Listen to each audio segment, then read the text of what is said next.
दोस्तों मेरे पास एक सवाल आया था जिसमें बंदे ने पूछा था कि पुलिस किसी भी इंसान को बिना अरेस्ट वारंट के उठा लेती है, जबकि हम जानते हैं कि उसने ऐसा कोई भी क्राइम नहीं किया या वो ऐसा कोई भी हिस्ट्री नहीं रखता है जो क्राइम से रिलेटेड हो, तो फिर भी पुलिस आखिर किस तरीके से, ऐसा क्या है कि वो किसी को भी उठा लेती है बिना उसके जुर्म साबित हुए या बिना उसके किसी तरह का जुर्म किए हुए। तो आज का ये वीडियो मैं इसीलिए बना रहा हूं कि मैं आपको बता सकूं कि पुलिस किस वजहों से उठाती है किसी को और किन धाराओं के अंतर्गत ये प्रोविजन है कि पुलिस बिना वारंट के किसी को उठा सकती है, किसी को गिरफ्तार कर सकती है। तो दोस्तों मैं आपका दोस्त फरहान, तो चलिए शुरू करते हैं।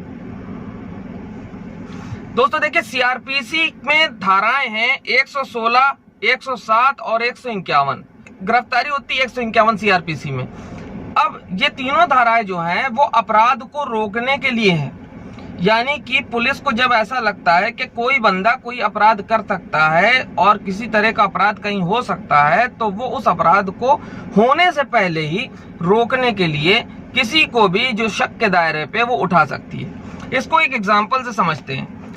एक बंदा है, उसने जाकर के थाने में ये शिकायत करी कि भाई हमारा पड़ोसी फलाने फलाने वो हमारे से जो है गाली गलौज करता है रोज, और घर के नीचे आकर के जो है दुनिया भर की बातें गाली गलौज कर रहा है, हमें उससे जान का खतरा है, वो हमको मारपीट कर सकता है, हमारे ऊपर हमला कर सकता है।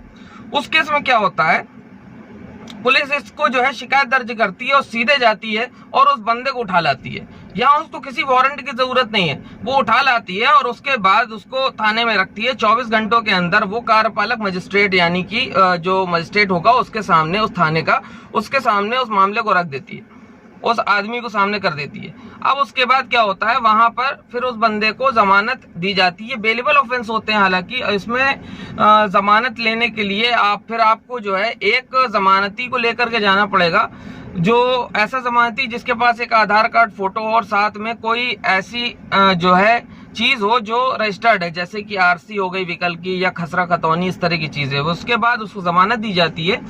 जमानत देने के बाद ये समझा दिया जाता है कि 6 महीने तक के लिए बाउंड कर दिया जाता है कि इस तरह की हरकत दोबारा ना हो। ठीक है, तो ये होता है कि किसी क्राइम को रोकने से पहले, क्योंकि कोई क्राइम हो गया उसके बाद तो आईपीसी लगेगी, जो भी उसने क्राइम किया होगा उसकी धाराएं उस पर लगेंगी, उस पर आरोप तय किए जाएंगे और उस पर सजा होगी। लेकिन अभी कोई आरोप नहीं तय होंगे, अभी तो सिर्फ शक के दायरे पर उठाया गया है कि भाई पड़ोसी ने कंप्लेंट की, अगर हो सकता है तुम उसके ऊपर गोली चला देते या हो सकता है तुम उनके घर में किसी तरह का नुकसान कर देते, तो ये अपराध होने से पहले रोका गया है। तो एक तो ये प्रोसीजर हो गया। अगर किसी को लगता है पुलिस वाले को कि वो कोई बंदा ऐसा है जो मानसिक प्रवृत्ति से ठीक नहीं है, वो आपराधिक प्रवृत्ति का है, कोई योजना बना रहा है, किसी तरह का अपराध हो सकता है, तो शक के बिना पर वो किसी भी इंसान को बिना वारंट के उठा लेती है। ये 151 सीआरपीसी के तहत उठाती है। 107, 116 भी इसी की धाराएं हैं, इसके तहत जो है मजिस्ट्रेट के सामने उसे धर दिया जाता है ले जाकर के।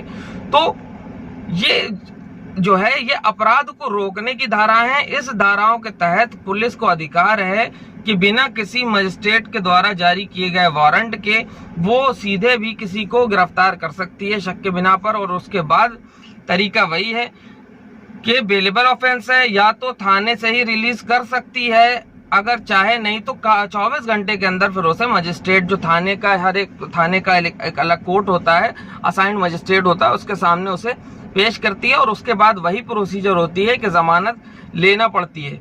तो दोस्तों उम्मीद करता हूं कि आपको सवाल का जवाब मिला होगा, और इसलिए सदाचार जो है वो उसका फॉलो करें और हम ऐसे अपराधियों से थोड़ा सा दूर रहें, क्योंकि कई बार शक के बिना पे आप किसी अपराधी के साथ घूम रहे हैं तो शक के बिना पर आपको उठा सकती है पुलिस, की हो सकता है आप भी ऐसी प्रवृत्ति के हो। तो थोड़ा सा अपनी सोसाइटी को भी देखें, अपनी संगति को भी देखें, और कई बार इसका मिसयूज भी होता है। बहुत से लोगों को, बहुत से पुलिस अधिकारी ऐसे भी होते हैं जो पर्सनल इंटेंशन से, खुन्नस से जो है उठा ले जाते हैं, थाने में रात भर बिठा करके रखते हैं। ऐसे बहुत सारे मामले सुनने में आते रहते हैं, लेकिन हर जगह पुलिस को गलत नहीं कहा जा सकता। बहरहाल प्रोसीजर यही 151 सीआरपीसी के तहत उठाती है। और उम्मीद करता हूँ वीडियो आपको पसंद आया होगा। अगर पसंद आया है तो लाइक करें, शेयर करें, कमेंट करें, और चैनल को भी अगर चाहें तो सब्सक्राइब कर लें सर प्लीज़। और मैं आपका दोस्त फरहान तो आपसे इजाज़त लेता हूँ। Have a great day.